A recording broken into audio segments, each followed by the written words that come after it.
What shall we do?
Great ideas, they say, are born out of great minds. Brilliant ideas are thus begot by exceptionally brilliant minds. The Nairobi International Festival for the Arts, NIFTA, most definitely fits in the category of exceptional ideas. Held for the very first time in Kenya, the festival was out to bring to the forefront the massive amount of artistic talents that exist in the country, and especially in the so-called slum dwellings, as explained by Mr. Dako Nyango, the brains behind the festival and the patron of the NIFTA Secretariat. Well, this actually is a build-up. It's not like I came over sudden like I want to come out with an art festival, but I think it's actually necessary that we do have this kind of festival. I mean, Nairobi is ripe for it. And anyway, anything that starts with a festival in Nairobi can always grow to other parts of the country. That's why I believe like through this festival, people are going to meet a lot of artists, mostly not known artists. And this is an opportunity. That's why I came up with the whole idea of NIFTA Arts Festival. Nairobi being the capital city of the country and a metropolis of mixed races and ethnic groups, was naturally agreed upon as the best place for the festival to be held. According to the Stedman Group, a reputable research body in Kenya, there are close to 4 million people in Nairobi, 75% of which inhabit the slum dwellings and as such seldom get their voices heard outside these social fabrics. Bearing this in mind, the NIFTA Secretariat decided to concentrate its effort on these voiceless masses of the Kenyan society.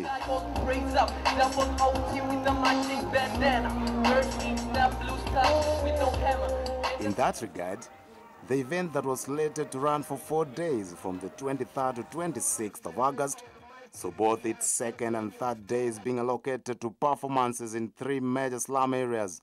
These included Kibera, which happens to be Africa's second largest slum, Mathare and Kawangware.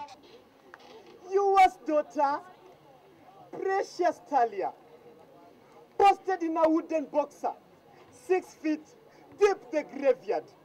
And because of the high number of such social settings that punctuate the Eastlands areas of Nairobi, and none being available that is centrally placed enough to cater for the rest, a 4th venue was decided upon.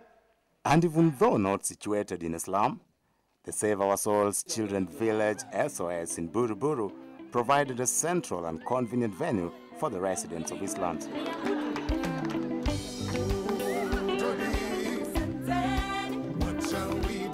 The Kenya National Theatre, the country's hub where all types of art are showcased, and the headquarters of the NIFTA Secretariat, was appropriately agreed upon as the venue to launch the festival, while the Kenyatta International Conference Center, Africa's premier meeting place, emerged the location where the grand finale of NIFTA 206 will take place.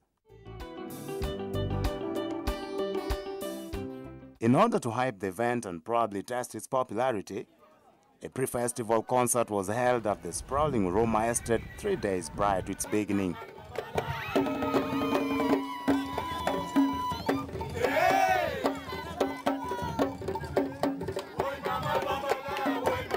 An impressive turnout was achieved, bearing testimony to the fact that the actual festival was going to be huge.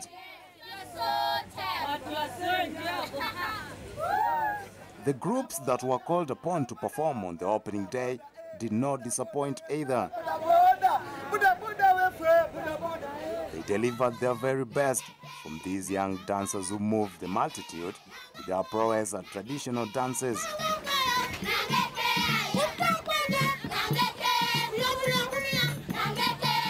The acrobats, who, as expected, gave an impressive account of themselves.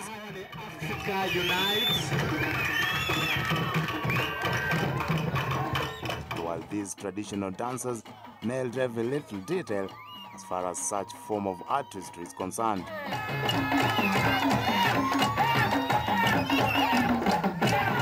On this day, the masses also got an opportunity to sample performances from the country's most successful performing artist, who go by the name of Kenya Performing Arts Group, KPAG.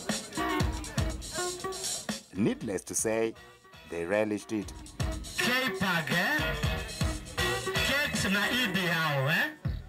The pre-festival gone, all efforts were shifted towards the real deal, and 3 days never moved so fast.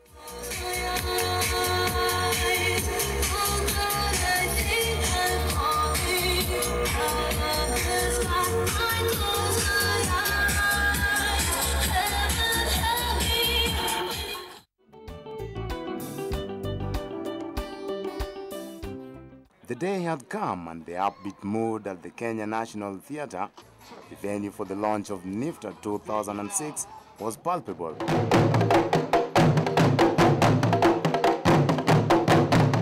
Last-minute touches had to be put on all aspects of the festival, while facts had to be checked and rechecked just to ensure that everything was at its usual best.